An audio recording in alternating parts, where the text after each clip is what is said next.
Welcome to US Briefing. King drafted into bolster support for Sunak's AI summit. Telegraph. King Charles will host a reception during Rishi Sunak's AI Safety Summit, which aims to address the risks associated with artificial intelligence, AI.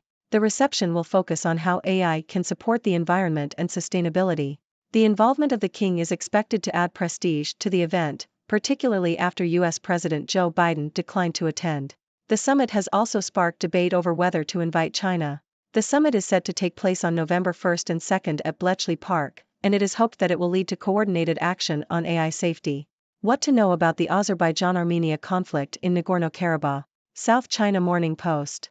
Azerbaijan's successful military operation to reclaim Nagorno-Karabakh from Armenian rebels has implications for the balance of power in the South Caucasus region. The seizure of the mountainous region, which sits at the junction of Central Asia, Europe, and the Middle East, could lead to a shift in Armenia's alignment away from Russia and towards Europe and the West over the long term.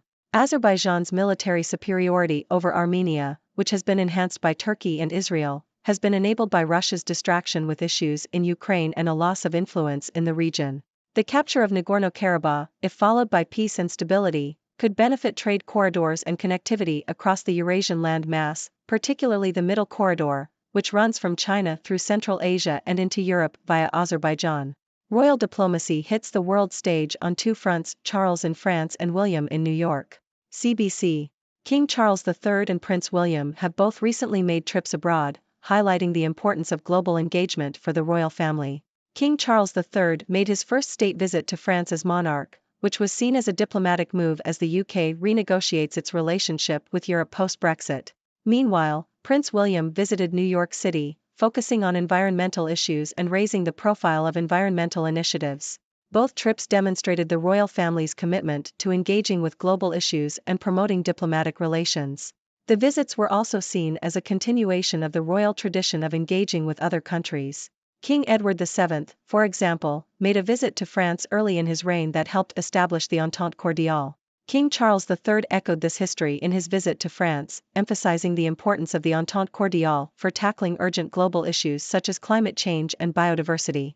This article also discusses the recent return of culturally and religiously significant items to Ethiopia, including a lock of hair from a 19th-century Ethiopian prince.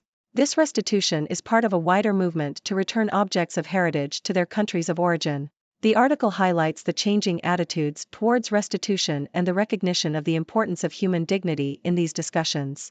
Two sides more powerful than one. The Sydney Morning Herald.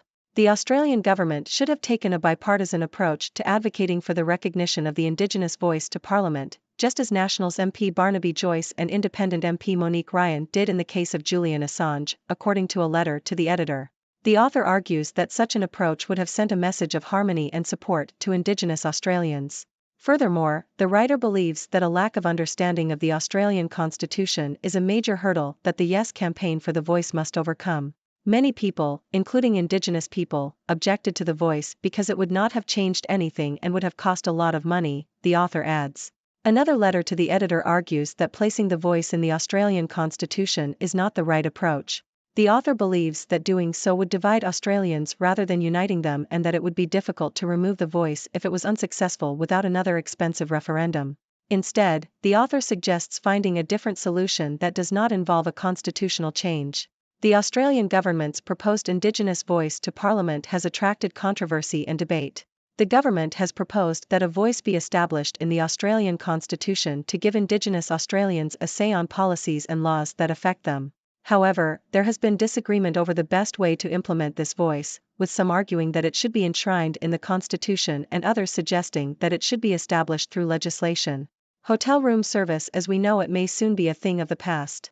Telegraph.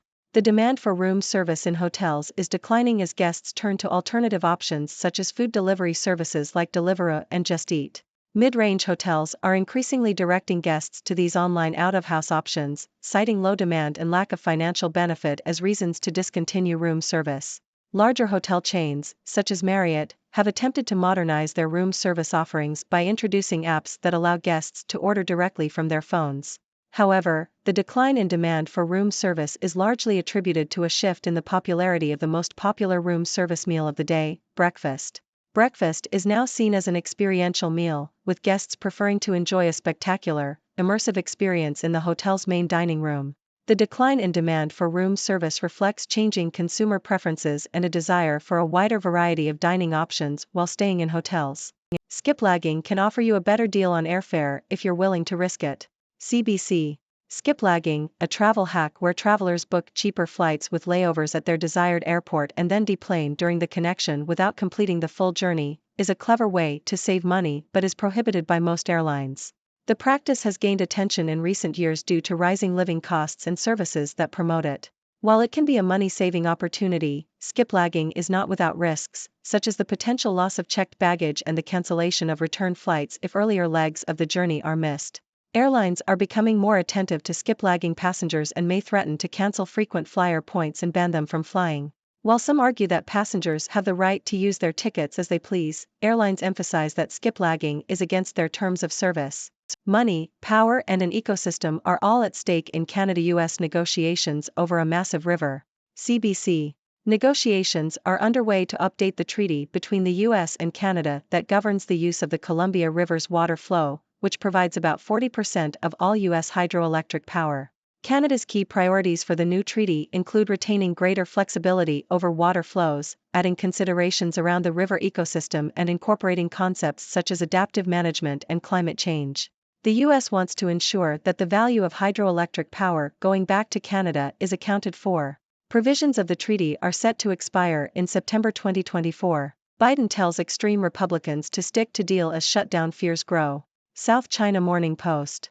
U.S. President Joe Biden has called on Republicans to prevent a government shutdown, saying a small group of extreme Republicans do not want to live up to the deal that was reached between the Republican leadership and his administration in May. Biden warned that a shutdown would harm food safety, cancer research, and children's programs. Republicans are preparing separate spending bills that reflect deep cuts, which are likely to be rejected by the Democratic-controlled Senate. The House could vote on those bills on Tuesday, and if passed, it could give Republicans some leverage in negotiations with the Senate. U.S. to offer free at-home COVID tests by mail amid a coronavirus surge. The Independent. The U.S. is restarting its free COVID test program, with tests now available for order from covidists.gov starting September 25. Each household is eligible to order up to 4 tests. The Centers for Disease Control and Prevention, CDC, and the Food and Drug Administration, FDA, recommend 1 dose of the updated vaccine for everyone 6 months and older in the U.S., with some children eligible for up to 3 doses depending on their age and previous vaccination status. Hospitalizations and deaths from COVID-19 have been rising in the U.S., and 2 new variants, Pirola, BA.2.86, and Eris, EG.5, are being monitored by global health authorities. Eris is now responsible for nearly 25% of COVID cases in the U.S. Some experts are urging Americans to wear masks when necessary to slow the spread of the virus. The U.S. is also facing challenges in providing free COVID vaccines to those with insurance, with some people being charged up to $190 for the vaccine, despite government and private health insurance plans being required to cover the cost. Trump seems to threaten Mark Milley with execution on Truth Social. The Independent. Former President Donald Trump has attacked General Mark Milley, the outgoing chairman of the Joint Chiefs of Staff, suggesting that he could merit punishment by death for his past communications with his Chinese counterparts. The attack came after General Milley said in a recent interview that Trump once mocked a disabled veteran. In another development, former Trump administration aide Cassidy Hutchinson said she had to flee Washington after testifying against Trump during the January 6 hearings. Hutchinson, who worked with then Chief of Staff Mark Meadows, stated that her testimony made it unsafe for her to live in Washington. She also said that she had lost faith in Trump and described him as dangerous for the country. Iran poses an existential threat to the West. Telegraph. The West's soft approach to the Islamic Republic of Iran was highlighted by the recent speech made by Iranian President Ebrahim Raisi at the United Nations General Assembly, despite his nickname as the Butcher of Tehran due to executing thousands of political prisoners. The Biden administration has been quietly lifting sanctions on Iran, allowing it to function as a nuclear threshold state.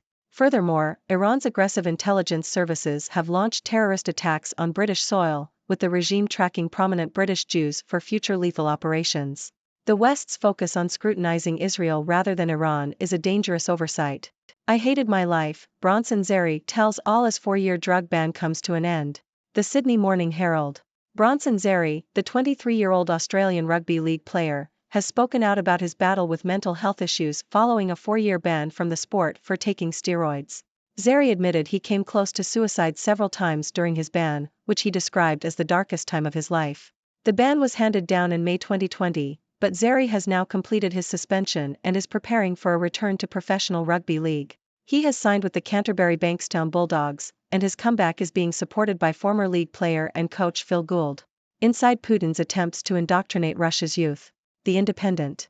Russian textbooks that praise President Vladimir Putin's invasion of Ukraine are part of a wider plan to encourage self-sacrifice among schoolchildren, according to experts.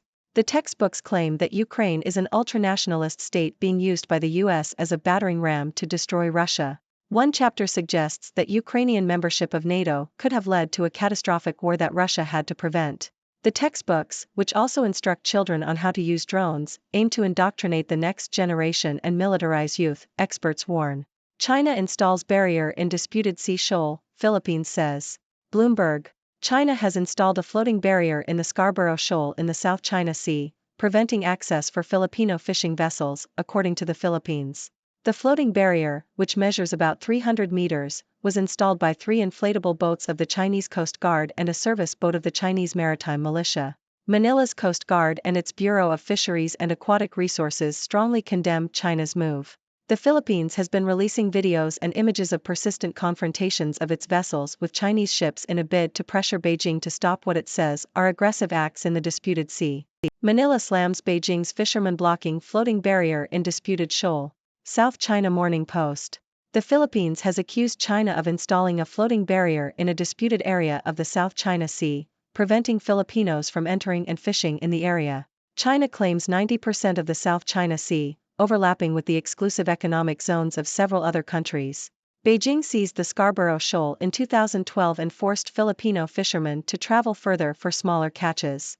Tensions have escalated since the new Philippine president, Ferdinand Marcos Jr., took office last year, and the latest incident has reignited the maritime dispute.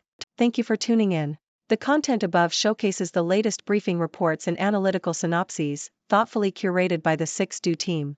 These insights stem from a wide array of reputable media outlets, think tanks, government sources, and specialized experts worldwide. We encourage you to explore these sources for a comprehensive perspective. Keep in mind that while the content may not always align with the official standpoint of 6Do Brief, it's not meant to be taken as absolute directives for decision-making. Comprising seasoned media professionals, learned scholars, and accomplished scientists, the 6Do team embodies a trailblazing, fully independent media entity. To customize 6Do Brief to meet your professional needs, you have the option to subscribe to a diverse array of briefings on our website, 6dobrief.com. Regardless of your location, you can conveniently receive 6Do Brief via email.